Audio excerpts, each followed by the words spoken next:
உங்கள் மனைவி சின்ன விஷயத்திற்கெல்லாம் கோபப்படுகிறார் என்றால் என்ன செய்வது? ஒன்றும் செய்ய வேண்டாம்.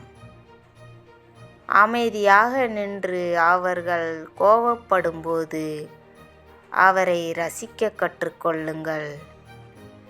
பின்பு அவர் சாந்தமானவுடன் நீங்கள் ரசித்ததை வர்ணியுங்கள்.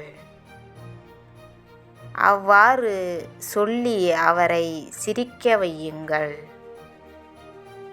பிறகு அவருக்கு கோபம் வரும்போது எல்லாம்